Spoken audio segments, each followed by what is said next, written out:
कंजूस ब्राह्मण की कथा जो सुनकर आप हैरान रह जाएंगे। बहुत समय पहले की बात है। किसी गांव में एक गरीब ब्राह्मण रहता था जिसका नाम धर्मदत्त था। धर्मदत्त था तो ब्राह्मण, पर उसका जीवन अत्यंत गरीबी में बीत रहा था। उसके पास न तो रहने के लिए ठीक ठाक घर था, न खाने के लिए पर्याप्त अन्न और न पहनने के लिए अच्छे वस्त्र।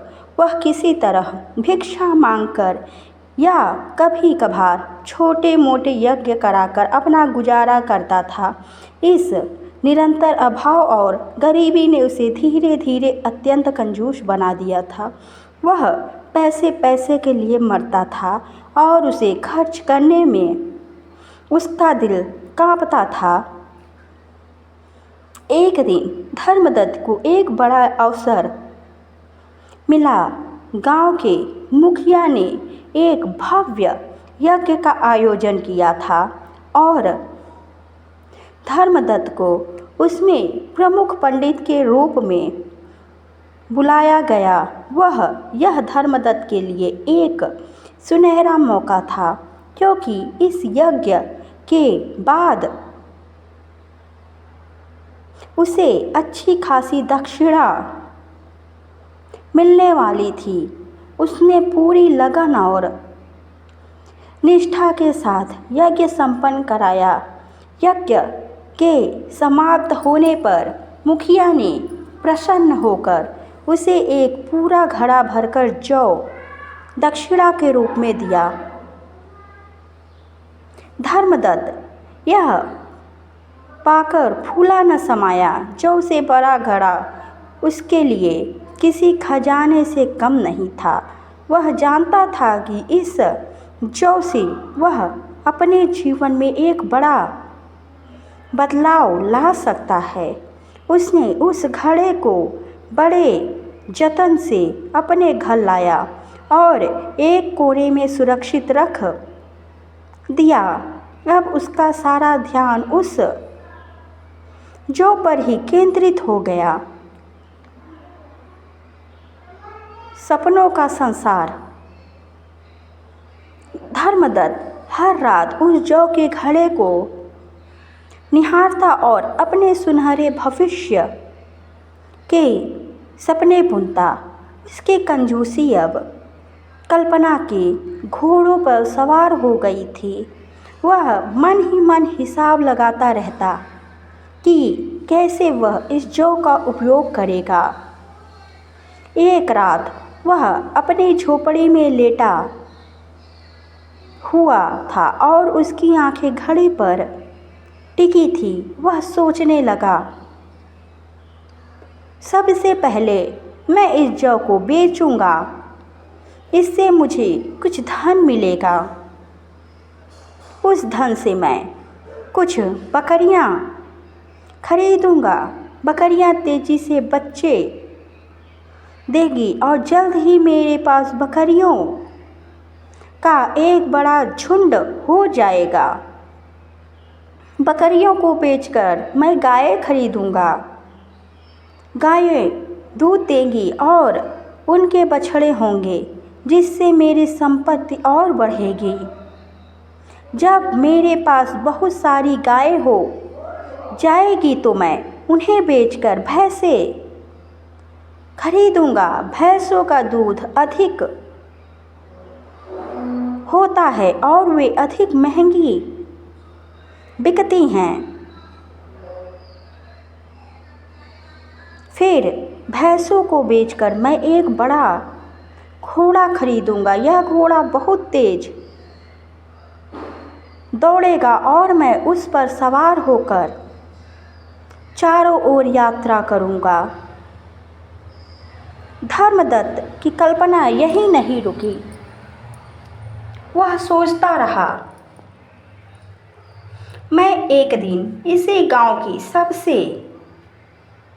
धनी सेठ की बेटी से विवाह करूंगा। वह बहुत सुंदर और सुशील होगी। हमारा एक बेटा होगा। मैं उसका नाम सोम शर्मा रखूंगा। जब वह थोड़ा बड़ा होगा तो मैं उसे अपनी गोद में खिलाऊंगा, लेकिन हो सकता है वह कभी कभी शरारत करे और मेरे पास न आए। तब मैं उसे एक छड़ी से मारकर सीधा करूंगा।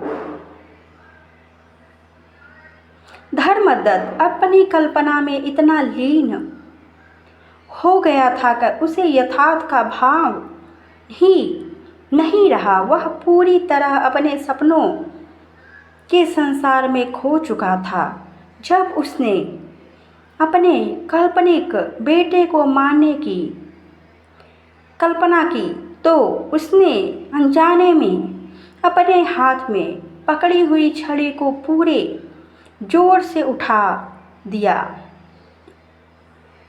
वह छड़ी जो उसने शरारती बच्चे को मारने के लिए उठाई थी, सीधे जाकर जौ से भरे घड़े पर लगी। धड़ाम! घड़ा टूट गया और उसमें से सारा जौ फर्श पर बिखर गया। कुछ ही पलों में धर्मदत्त ने सारे सपने चकनाचूर हो गए। उसकी बकरियां, गाय, भैंसे, घोड़ा, धनी पत्नी और बेटा सब कुछ एक ही पल में मिट्टी में मिल गया। धर्मदत्त हक्का बक्का रह गया। उसने अपनी आंखों से देखा कि कैसे उसकी एक छोटी सी कल्पना ने उसके पूरे भविष्य को बर्बाद कर दिया था। वह अपनी इस मूर्खता पर बहुत पछताया। कहानी की शिक्षा। यह कहानी हमें एक बहुत महत्वपूर्ण शिक्षा देती है। कल्पना अच्छी है, लेकिन अति कल्पना और उसके आधार पर तुरंत परिणाम की अपेक्षा करना खतरनाक हो सकता है।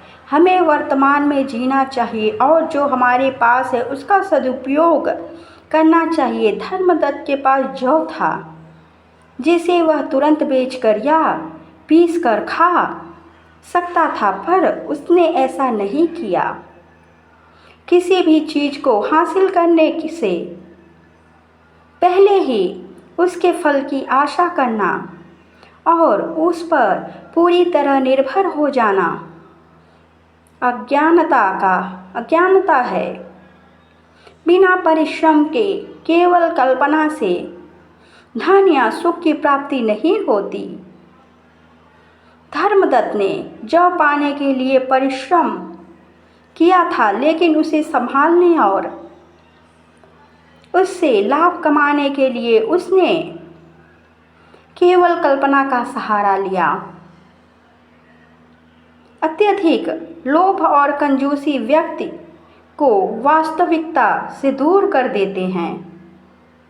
धर्मदत्त की कंजूसी इतनी बढ़ गई थी कि उसने जौ को खर्च करने के बजाय उसे केवल कल्पनाओं का आधार बनाया। यह कहानी हमें सिखाती है कि हमें अपने संसाधनों का बुद्धिमानी से उपयोग करना चाहिए और यथार्थवादी लक्ष्यों पर ध्यान केंद्रित करना चाहिए, न कि केवल हवा में महल बनाने पर। जय श्री श्याम। अगर आपको ये कहानी अच्छी लगी हो तो कमेंट बॉक्स में ज़रूर लिखें। जय श्री श्याम।